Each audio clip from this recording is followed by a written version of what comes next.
He didn't whisper it. He didn't sugarcoat it. He looked straight at me and said, "You'll never make it past assistant." Then he laughed. Not a nervous laugh, not a friendly one, but the kind of laugh men use when they think they own the room and everyone in it. He laughed like my dreams were cute, like I was just a nameplate on a desk, nothing more, like I should be grateful just to sit outside his door. But I didn't cry, I didn't argue, I didn't beg. I just looked back and smiled. Because when you're building an empire in silence, the loudest sound is your comeback. Last week, I walked into his office and introduced him to his new boss, me. The first time I met Charles Davenport, he didn't even bother to look up from his phone. "Valerie, right," he said. "Still typing. Temporary assistant. You'll be supporting me while Kate's on maternity leave." He finally glanced up, gave me a once-over, and then smirked. I wish I could say I didn't feel anything, that I was tougher than that. But the truth is, his tone bruised something inside me. Not because I didn't know my worth, but because he didn't even care to find out. It was my first week at Lexon Strategies in Atlanta, a high-rise office in Buckhead with glass walls, leather chairs, and men who smelled like ego. I was 29. I'd just left my own startup behind a boutique creative firm that folded after our main investor backed out. I needed stability. I needed time to breathe. So I took this role, temporary or not. I told myself just 6 months. Charles, though, he made sure I knew where I stood. He asked for his coffee exactly 127 degrees, told me to keep quiet during meetings unless spoken to, and when I made a suggestion about streamlining his schedule, he waved it off. "You're here to assist, not innovate," he said, eyes back on his screen. He used to call me sweetheart in front of clients. Not my name, not my title, just sweetheart. Sometimes I caught the interns wincing, but no one said anything. Because he was Charles Davenport's senior partner, the man who brought in 7-figure accounts and took all the credit. I started keeping notes, not just of what he did, but how he did it. The way he canceled on junior staff for more important dinners. The way he pressured analysts into hiding bad numbers before quarterly reviews. The way he forwarded my emails to himself, then presented my ideas as his own. At night, I'd sit at my tiny kitchen table and write, not in anger, but with clarity. This wasn't just a bad boss. This was a blueprint. Every flaw, every arrogance, every assumption he made about women like me, I filed it away. I knew I'd need it later. One afternoon, 3 weeks in, I brought him a printed itinerary and gently reminded him he had a mentorship meeting with the firm's college outreach group. He scoffed. "I don't mentor," he said, not even bothering to hide his disdain. "Let HR handle the babysitting." I looked at the list of students. 4 of them were black, 2 were women. And just like that, I knew what kind of man I was dealing with. But I didn't raise my voice, didn't call him out. I just made sure every door he slammed shut was one I quietly found another key to. I started staying late. Not because he asked, but because I wanted to understand the architecture of the company. The way decisions flowed, who mattered in what room, which board members had real power, and which ones were just figureheads. I watched, I learned, and slowly, I became invisible. He stopped noticing me altogether, thought he'd broken me. But that was the beauty of it. He didn't break me. He blinded himself to the storm I was becoming. On the outside, I was just Valerie the assistant. But on the inside, I was building something, patience, power, a plan. And one day, that plan would walk right back into his office wearing heels and change his world. They say silence is weakness, but I've learned it's the sharpest tool in the drawer. While Charles strutted through the office like a Wall Street cowboy, I stayed quiet and watched. I didn't need to shout, I needed to see. And what I saw was a man cracking from the inside. On paper, Charles was bulletproof. Senior partner, corner office, handshake deals with old money clients. But beneath the surface, he was sloppy. He approved vendors without contracts, took client dinners that mysteriously never showed up on the firm's books, ignored junior analysts who flagged inconsistencies in reports. I watched how he threw tantrums when the numbers didn't match his expectations, then demanded they be adjusted. And I wrote it all down, not to destroy him, not yet, but to understand the system that allowed him to thrive. Because this wasn't just about Charles, no. This was about every man who looked at women like me, black, sharp, ambitious, and decided we were background noise. I refused to be background, so I got strategic by month 6. I knew the names of every board member's assistant, their favorite coffee orders, which ones had kids at Spelman or Morehouse. I started small conversations, built bridges, earned trust. And then I did something bold, something Charles would have laughed at if he knew. I applied for the Emory MBA program, nights and weekends. I didn't tell a soul. By day, I printed agendas and fetched espresso. By night, I studied corporate finance and M&A strategy. Sleep became a luxury, but I wasn't chasing comfort. I was chasing leverage. Charles kept treating me like I was invisible. And I let him, because the more invisible I became, the more powerful I grew. Every slip-up he made, every shady email I was CC'd on, every time he forwarded my ideas to his own inbox, I archived it. I wasn't just an assistant anymore. I was a walking hard drive. I still remember the moment everything shifted. It was a Tuesday morning. Rain tapped against the glass. Charles had just screamed at a junior analyst for missing a margin projection. The kid looked like he wanted to sink through the floor. After Charles stormed off, I slipped the kid a note. "You were right. Keep the original file. You'll need it." His eyes widened, then softened. He nodded. That was the first time I realized I wasn't alone. Charles didn't just belittle me. He belittled everyone he thought couldn't fight back. And slowly, they started looking at me differently. Not as just another cog, but as someone who saw them. I became a quiet axis in a loud, broken machine. During meetings, I stopped taking notes for Charles. Instead, I started tracking influence. Who deferred to whom? Who rolled their eyes behind whose back? Who truly made decisions, and who just signed off? I built a map. And on that map, I marked the soft spots. The ones Charles ignored, the ones he laughed at, and the ones I'd use. I took every Friday lunch break to meet someone new. I'd accidentally bump into board advisors in the elevator, ask the right question, listen more than I spoke. And when I got home, I poured everything into building a pitch deck. Not for Lexon, but for something else, something of my own. I named it VBS Growth Partners, my initials. Quiet, simple branding, but sharp.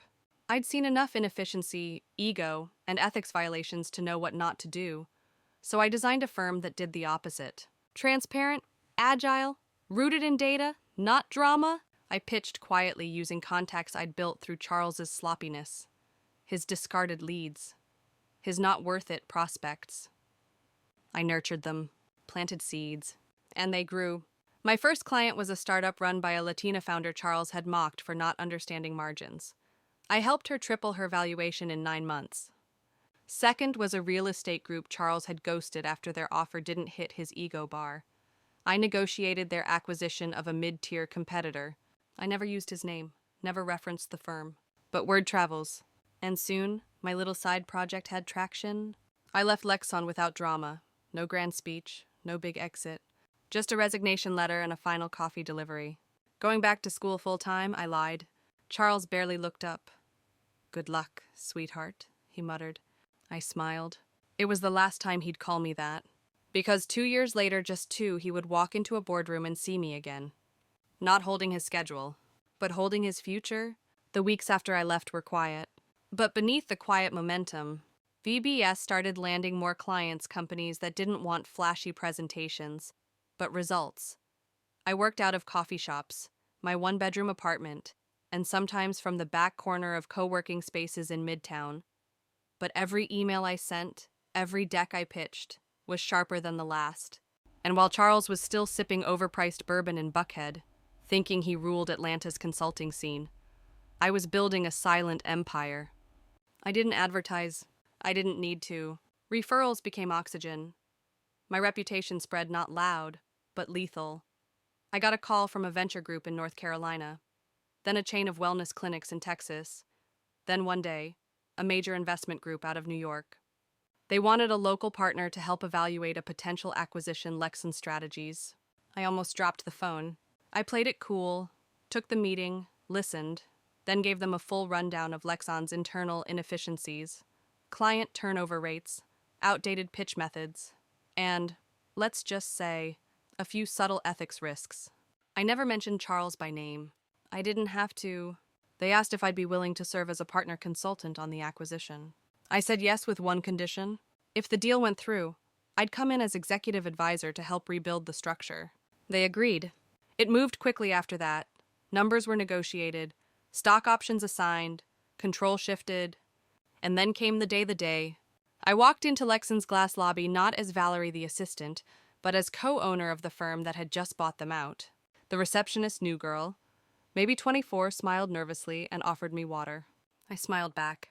Charles didn't recognize me at first when he walked into the boardroom.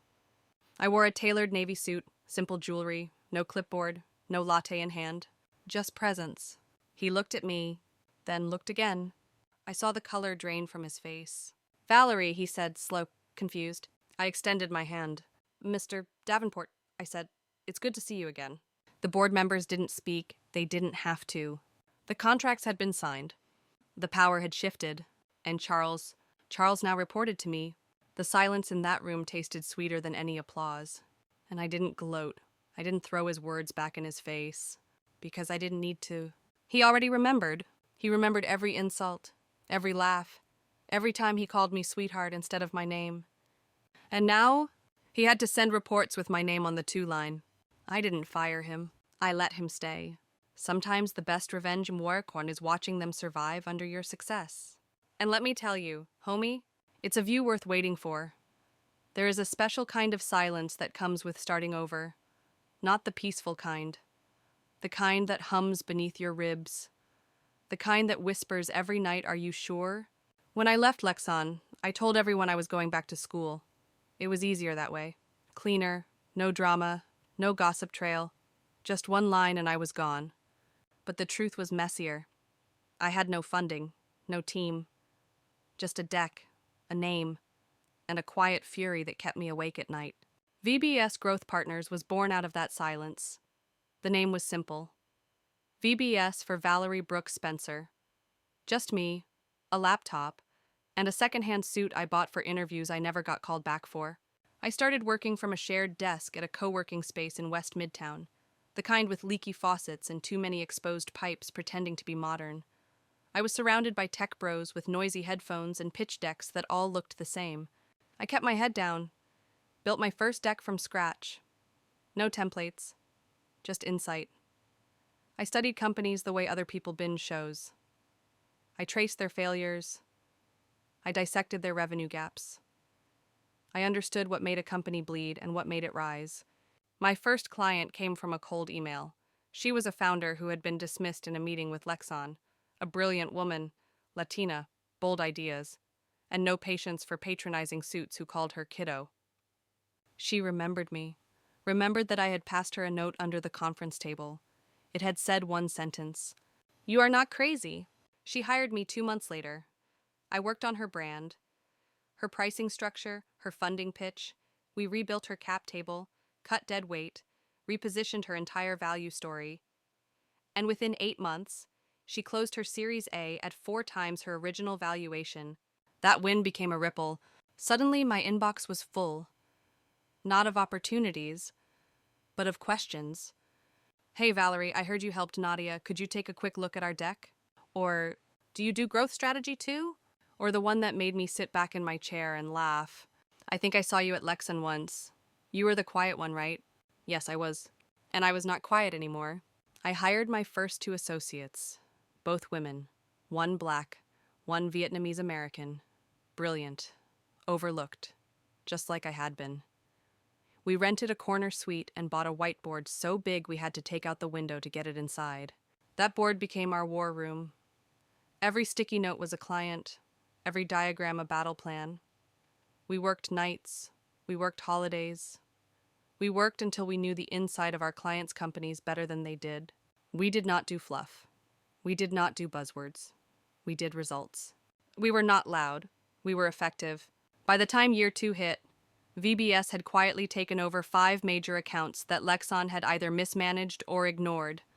Our names started showing up in meetings they thought they owned. Clients began to reference our frameworks, our templates, our language. And then the call came. An investment group was looking to acquire a mid-sized consultancy in the Southeast. They were evaluating Lexon as one of the targets, and they wanted a local firm to help conduct due diligence. They had heard of us? They had heard of me. They sent the details. I reviewed every line, every margin, every client churn number, every invoice discrepancy, and what I saw made me sit back and smile. Charles had not changed, and he had gotten worse. He had expanded too fast, cut corners, retained bad hires, and worst of all, he was still pretending the numbers were clean. I wrote the report with a cold clarity, not because I hated him, but because I knew the cost of his leadership, and I refused to let it bleed any further. The investment group asked if I would be willing to stay on post-acquisition, lead the transition, help rebuild. I said yes, but only if I had full operational control. They agreed. The deal moved fast, and suddenly I was back in the building where I used to fetch coffee. Only this time the badge they handed me did not say assistant. It said principal. My shoes clicked louder this time, not because they were new, but because I had nothing left to prove. When I entered the boardroom, Charles was already seated. He had not read the final paperwork. Or maybe he had and simply did not believe it. He looked at me, confused, then annoyed, then scared. He stood halfway. Valerie, he started, what is this? I sat down at the head of the table, flipped open the binder, tapped on the executive summary. This is your new future, I said. He blinked. Once, then again. The room was silent. No coffee, no joke, no sweetheart, just me. And every receipt I had kept in my mind for years, I was not there to humiliate him. I was there to lead. And leading meant showing him exactly how high I had climbed using every step he thought would break me. That was the moment I realized, you do not need to raise your voice when you already own the building. All you need to do is walk in. Charles did not speak for a long time. He stared at the papers like they were written in a language he no longer understood. And in a way, they were. Because the world had changed while he was busy congratulating himself. The language of power had evolved. It no longer lived in backdoor deals or scotch-soaked dinners. It lived in precision, in data, in clarity. All the things he dismissed while I was sitting 3 feet away from him. He reached for the binder again. His hands were shaking. I kept my voice calm. There will be a transition period. You will retain your title, but not your authority. All decisions, financial and strategic, will go through me and the advisory board. He swallowed hard. I could see the pride slipping from his face, the mask breaking. He opened his mouth to argue, closed it again. I gave him space to speak, but he did not. So I continued, you had a good run, but this firm deserves better. Your team deserves better. And you deserve the chance to learn what leadership looks like when it is not built on fear. He flinched at that. Just a small twitch, but I saw it. For the first time, Charles was listening, not because I was louder, but because I was undeniable. The meeting ended without a fight. No slammed doors, no angry declarations. Just silence, the kind that follows a storm. Over the next few months, I led the restructuring. I sat with teams who had never been heard. I promoted the analysts he used to interrupt. I brought in ethics consultants, upgraded systems, rebuilt trust. It was not easy, but every long night felt like healing. Sometimes I would catch Charles watching from the corner of a meeting room, still in his tailored suits, still holding his old habits, but quieter now, smaller. One afternoon, he stopped by my office. He stood in the doorway, looked around. You really built something here? He said. I met his eyes. Yes, I did. He nodded once. No smirk, no clever line. And then he walked away. That was the apology, that was the ending. Not a bow, not a collapse. Just a quiet recognition that the world had shifted. That the girl he once called assistant was now the architect of the future. And maybe he would never understand how it happened. But he knew it had. So I kept building, not out of spite, not even out of ambition anymore, but because I knew somewhere out there another woman was sitting outside a boardroom, biting her tongue, swallowing her brilliance, and I wanted her to know, one day she would own the building too. The day the deal closed, I woke up before sunrise, not because I was nervous, but because some days deserve silence before the world catches up. I brewed my coffee slowly, wore the navy suit I had saved for this, the same one I wore during my first pitch, the same one I had once worn while Charles laughed across a conference table and called my plan ambitious in the tone men reserve for things they do not believe in. This time I wasn't walking into a meeting. I was walking into a reckoning, Lexon Strategies had been officially acquired. VBS, in partnership with a private investment group, now held majority control, and I had been named transitional executive effective immediately. The boardroom was set at 9 a.m. I arrived at 8:45. The building felt the same. Cold elevators, polished floors, familiar silence. But every footstep I took down that hallway was louder now. Not because of the shoes, because of the weight of what I carried. Not revenge. Reality. When I entered the room, most of the board was already there. Some stood, some didn't. Some averted their eyes. Some looked at me with quiet curiosity. And then he walked in. Charles, still dressed like power. Still carrying that same smirk, but slower now. Hesitant. He paused at the doorway, and for a second, just a second, I saw confusion in his face. The kind that doesn't understand how the ground shifted. The kind that still believes the room belongs to him. I stood, not to greet him, but to begin. "Good morning," I said. "Thank you for being here. Let's get started." There was no applause, no speeches, just my voice, clear and even, cutting through the silence. I laid out the facts. Effective immediately, we would be restructuring the leadership model. Client services would be rerouted through a new pipeline for transparency. Senior leadership, yes, including Charles, would undergo quarterly evaluations, reviewed not just by the board, but by the teams below them. The analysts, the assistants, the interns, every voice would count. I saw his face redden. He leaned forward, gripped the table. "This is not how we do things," he said. I met his gaze. Exactly. He opened his mouth to argue again, but something stopped him. Maybe it was the files in front of him marked with every client lost under his leadership. Maybe it was the silent approval on the faces of the board. Or maybe, finally, it was the realization this room was no longer his. I moved on. Detailed the new partnerships, the roadmap, the first quarter expectations. I spoke without flinching, without rushing, because this time they listened, not because I raised my voice, because I had built something they could not ignore. One by one, they nodded. Some of the board members smiled. Some looked stunned, but none interrupted. Not even Charles. When the meeting ended, people filtered out in quiet waves. Charles stayed behind. He sat there, hands folded, staring at nothing. "You really did it," he said. I didn't answer. He looked up. "How long?" he asked. "Years," I said. He exhaled. "I thought you were just—" He didn't finish the sentence. I didn't need him to, because the truth was he had seen me. He just never believed I would do more than serve. That was his mistake. Not underestimating me, but overestimating himself. I walked to the window, looked out over the city, the same skyline I used to stare at from a bus stop, the same buildings that once looked like fortresses I could never enter. Now they looked different. Not smaller, just reachable. Charles stood, adjusted his jacket. "What happens to me now?" he asked. "That depends," I said. "On what? On whether you can work under a woman you used to dismiss." He flinched, but he nodded.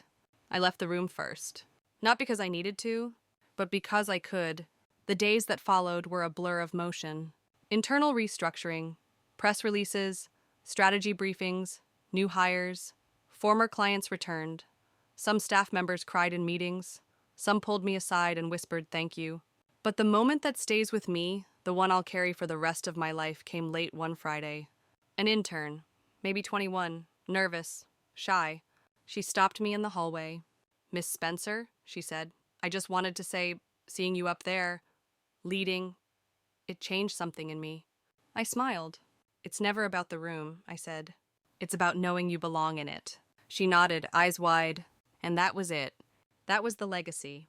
Not just the acquisition, not just the title, but the ripple, the reminder that when one woman rises, others rise too. And Charles, he stayed. For now, reported to me, sat through meetings, listened, and maybe, just maybe, he learned something. Or maybe not. But that wasn't my burden. I had climbed my mountain, and from the top I could see everything.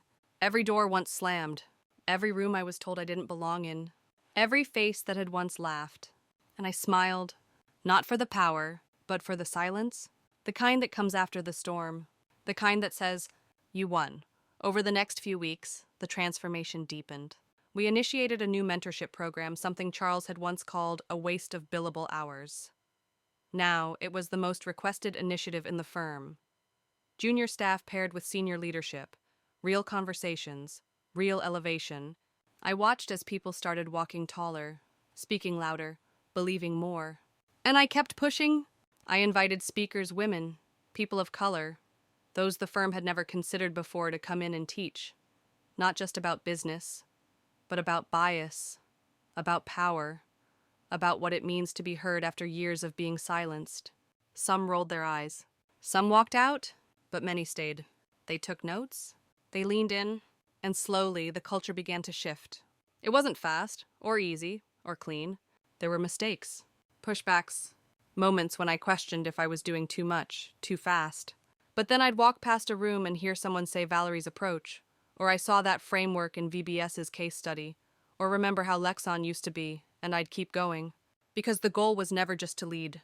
It was to transform, to rewire the very blueprint of the space I had once been locked out of. One afternoon, as I reviewed final numbers from our first quarter post-acquisition, I got a message from HR, a file, attached with the note, "Thought you'd want to see this." I opened it. It was an exit interview transcript from an analyst who had left Lexon a year before the acquisition. The last question read, "Any final comments?" And her response, "I don't think anyone will ever change this place. Not unless someone like Valerie Spencer is in charge." I sat back in my chair, and I let myself feel it, all of it. The pain, the wins, the climb, the irony that the very person once told to stay silent was now the one people waited to hear from. And I knew this wasn't the peak. This was the launch. Lexon was just the beginning. There were other rooms, other companies, other stories like mine waiting to be rewritten, and I would be there.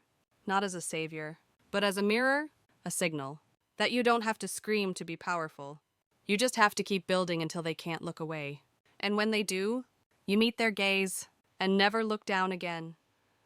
There is a moment after the war ends, after the noise dies down, where you stand in the middle of your victory and wonder, what now? For years, I had chased a version of justice I could taste but never touch.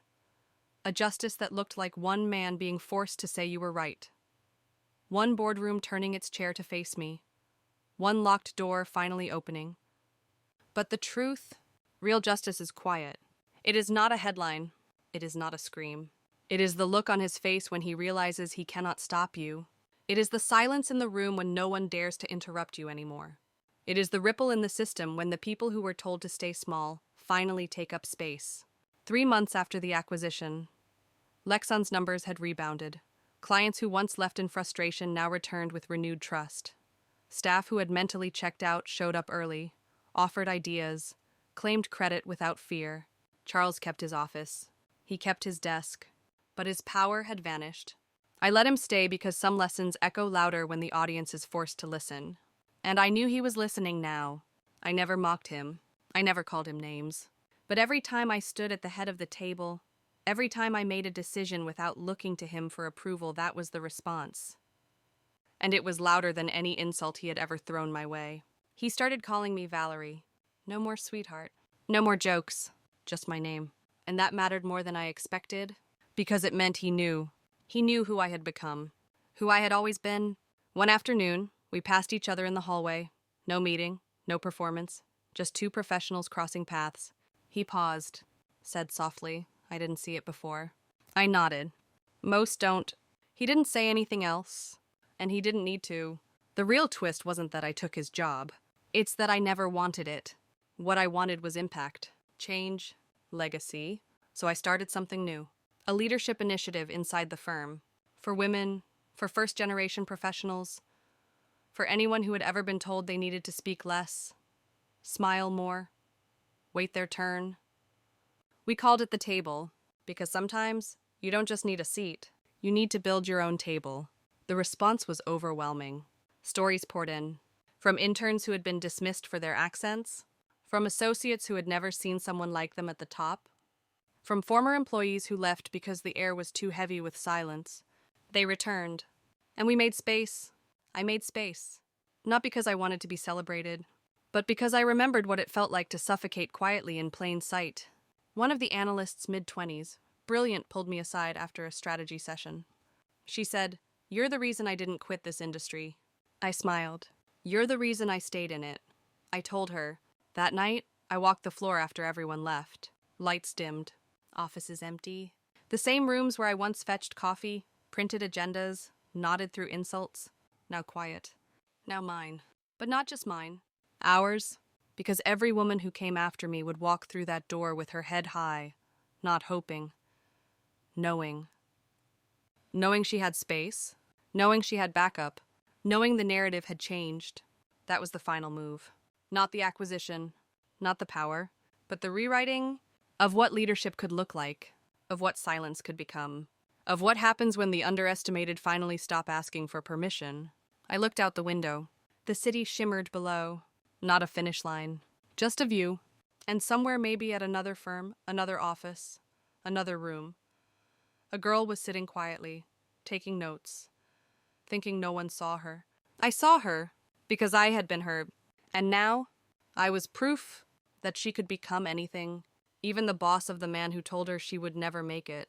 The weeks went by. Not with fanfare, but with consistency. We rebuilt systems, streamlined processes, created a workplace where no one had to shrink themselves to survive, where people asked questions without fear, where promotions were no longer handed out behind closed doors after golf games, but based on metrics, vision, contribution.